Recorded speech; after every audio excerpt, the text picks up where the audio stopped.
She said it's cold. It's cold in Detroit. It's cold. It's cold. I thought it was gonna be hot boy summer out here today, like it was yesterday. But it ain't. But let's talk about it. Dan Campbell said that the Lions don't know what Hendon Hooker is, because you got to remember he couldn't practice with the team, so he only could sit on the practice being part of the non-football injury list. And at the end of the very end of the year, he got some practice. He got some scout team in. Dan said he learned a lot from Jared Goff. He learned a lot from what's the other guy's name? Teddy Bridgewater. Also, Bridgewater, he's retired. If y'all don't know, the backup quarterback, he's gonna coach. Is it Miami Northwestern? One of them schools down there in Miami. I got a couple dudes that was part of, a couple dudes in college that was a part of that football team. They, won national championship. Well, they won the state championship. That's pretty big in Florida. I don't think it's get as big as winning in Texas state championship. I mean, the guys from Texas and Florida. From Texas and Florida used to argue about who was, what produced the better football players. And I think, Texas they was just so much, more, just big. But I mean, you had Deion Emmett in Florida. You had a lot of great ones. Derrick Henry, don't get it as massive as he was in high school. Dude. But nonetheless, Hendon Hooker supposed to be spending part of the summer with Teddy Bridgewater, and Teddy Bridgewater is going to prepare him to be QB number 2. So with them saying they don't know what he is, you think they're not going to bring in a veteran quarterback just in case? They definitely will. But I don't think it's also a rare possibility. They'll draft the quarterback. Like I said, the injury tore him out the frame. The injury tore him out the frame, to be honest, bro. Because he would have probably been a first round pick. You know what I'm saying? And now I think it is some hesitation about paying Goff. That's the question. Because everything he kind of do well is kind of like what Goff don't do well. That's kind of the fishy thing about it. He mobile, Goff not. He really ran a lot at Virginia Tech. We don't know where that's going to be at after the injury, but he ran a lot at Virginia Tech. Then you continue on to say, well, he good at throwing the ball downfield. He got a strong arm and get it downfield and accurate. Goff really don't. You know what I'm saying? So, kind of some things right there, but I just think that it's hard to know. You got an enigma there. So when they practice more, do more, you get some live drills in there with the third and second team, maybe some first team reps every now and again, you see what he can do. And then for him, 707 speed and scrimmage speed is different from preseason speed, and preseason speed is different from regular season speed. So I like to see just how he does with the progression of speeds in there. Because one of the issues he had in college, he liked to hold the ball too long, looking for the play down the field. So where Goff excel at, like I said, where Goff is strong at, he's strong at. Where Goff is strong at, and the Hooker got some work to do. One of those places is underneath. The check downs, going through progressions, knowing where to go with the football. Not looking for the big play down the field, getting your eyes down, and checking it down and getting underneath. And that's something that he's going to have to learn. So that's something that he's going to have to learn. That's just something just to think about real quick. But nonetheless, man, I just feel that it's a fair statement. And it opened up so many doors. Like, do you pay Goff, or what are we planning to do with him? Or are we going to, showcase him in preseason, pay Goff, and make him QB2 at 26 years old? Quarterbacks are playing longer, so he may be playing to his 40s. Are we going to just, showcase him and somebody going to trade for him like what they see in preseason or in spot play? Are we going to get a veteran quarterback just in case he's not that guy? So the offseason is going to be tough. I think you go get a quarterback and you worry about the bullshit later. You know what I mean? Like, you got to go out there and get a Matt Stafford or Dak Prescott. No, we just talked about, Chase Daniels or something like that. Not Chase Daniels. It was Chad Henne. Somebody that can continue to help him grow. But, you going to him, they can get 3 quarterbacks, no doubt about it. The more security they get behind at that number 2 quarterback or right there with Hendon Hooker, the probably the better he's going to be. When you don't prepare,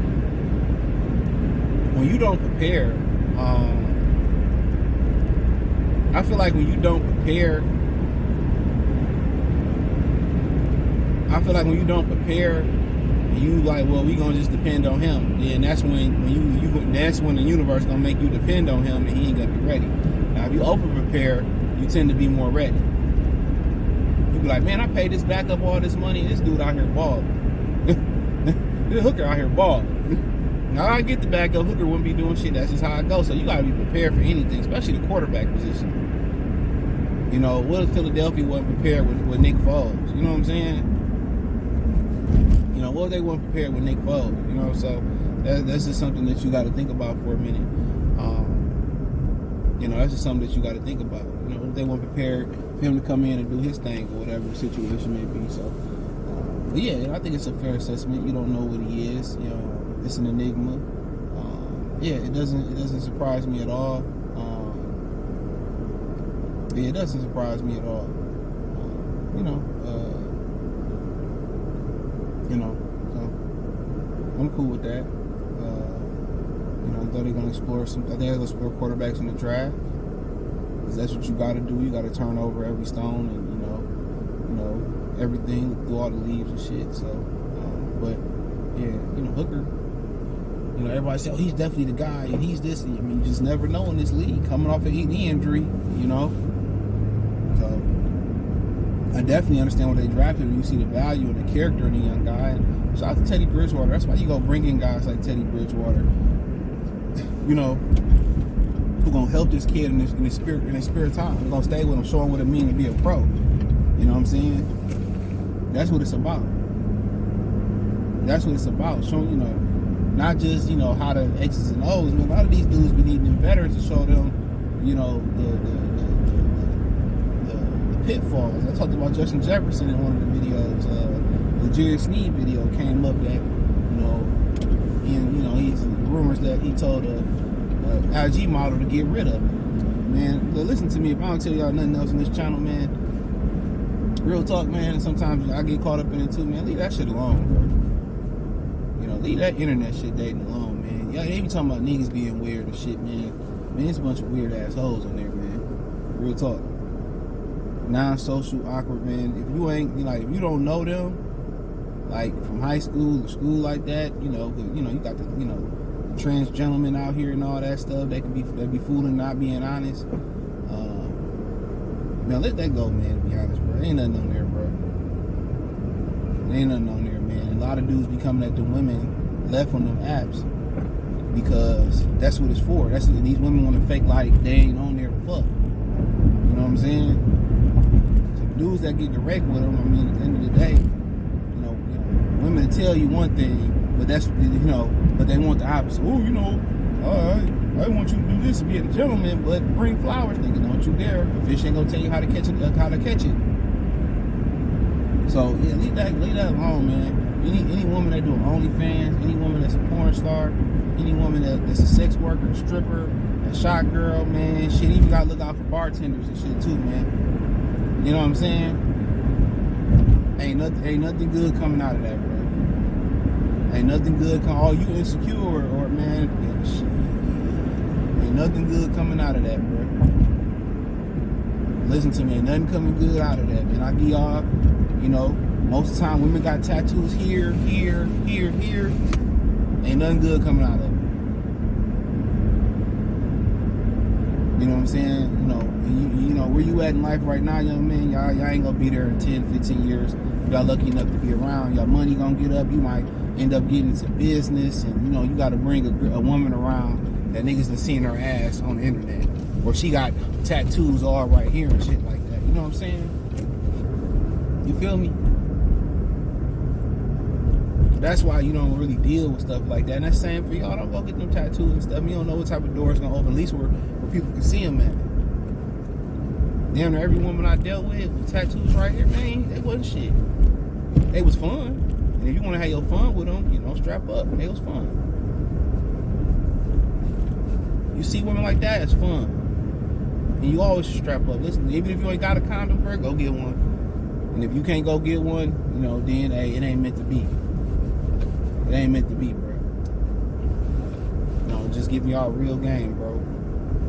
It ain't meant to be. It ain't meant to be. I'm being dead ass serious, man. But it's too much rising out here, too many, all that bullshit going around, man. And, you know, what's the changers? You know, a lot of these women is like, you know, they going around thinking they men. And thinking their bodies are designed to be men. And they can sleep around like men, and they not designed to do that. And they're the ones that's carrying a lot of these diseases that's going around. So I'm just being real with y'all. They're not designed to do that. And I had a video on my other channel, links in the link tree, Free Game 89, where I talked about how they did a study. And I don't know how I found it. Somebody sent it to me. They did a study that you know, DNA from the man into a woman can affect the future offspring of the woman's future offspring. So you gotta be careful, man. And I like to explain it like this, just to give a little extra, you know, game out here to y'all. You know, I like to put it to you like this: if you watch X-Men, and I think it was X-Men Evolution, the TV show, and they probably depicted this in movies. They probably depicted this in movies and other TV shows where, you know, Rogue touch somebody and they take their powers. After a certain amount of people that Rogue would touch, all the powers will overtake Rogue. And she would be confused, and she would turn into the Juggernaut. She would turn into Cyclops. She would turn into Magneto. Everybody that she touched would try to take over her body. Think of it that way with a woman. When she has so many men that's been entered her body, all that affects her. When you share energy with women, that affects you as well too. So all they negative and positive energy and neutral energy and all that y'all become one. So men and women really ain't meant to sleep around and explore. And then also look at it this way: once a woman has seen so many dudes, you know what I'm saying, she done seen, you know, dudes do this, dudes do that. Now in her mind, she want everything good with those dudes. She want that in one guy. So now she go around looking for the perfect guy, and he doesn't exist. So now that she always think, I could do better, I could do better, I could do better, I could do better, I could do better.